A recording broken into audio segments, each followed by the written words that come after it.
فلسطین متحد، اسرائیل پریشان۔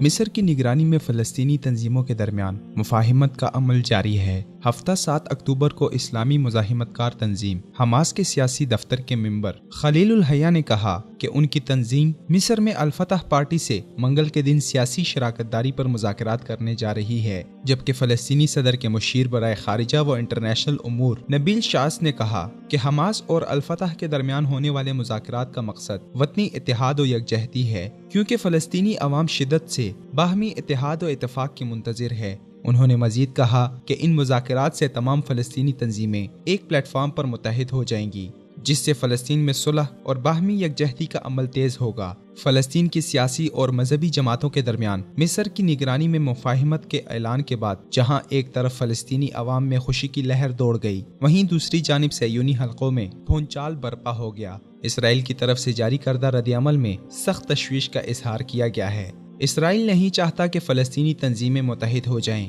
کیونکہ فلسطینی تنظیموں کے اتحاد میں اسرائیل اپنے مفادات کو خطرے سے دوچار ہوتے دیکھ رہا ہے۔ اسرائیل نے فلسطینی تنظیموں کے مذاکرات کی متوقع کامیابی کے پیش نظر یہ شرط لگائی ہے کہ فلسطینی حکومت کو اسرائیل کی جانب سے اسی صورت میں تسلیم کیا جا سکتا ہے اگر اسلامی مزاحمت کار تنظیم اپنا عسکری ونگ ختم کر کے اسرائیل کے ناجائز وجود کو تسلیم کر لے، جبکہ حماس اپنے بین الاقوامی تعلقات کی ساخت و نوعیت بھی صہیونی مرضی سے طے کرے، کیونکہ اسرائیل کو خطرہ ہے کہ اگر اسلامی مزاحمت تنظیم حماس نے انتخابات کے ذریعے سے سیاسی قوت حاصل کر لی تو خطے میں اسرائیل کے لیے ایک مضبوط اور مستقل درد سر بن سکتا ہے۔ اسی لیے اسرائیل حماس کو زیر کرنے کے لیے اوچھے ہتھ کنڈوں پر اتر آیا ہے۔ فلسطین کی سیاسی اور مذہبی تنظیموں کے اتحاد سے فلسطین کاز مزید مضبوط ہوگا، جس سے مسئلہ فلسطین کے حل میں مطلوبہ طاقت حاصل کی جا سکتی ہے۔ فلسطین کے حالات کے پیش نظر فلسطینی تنظیموں کو چاہیے کہ برداشت سے کام لیتے ہوئے باہمی اتحاد و یکجہتی کو یقینی بنائیں،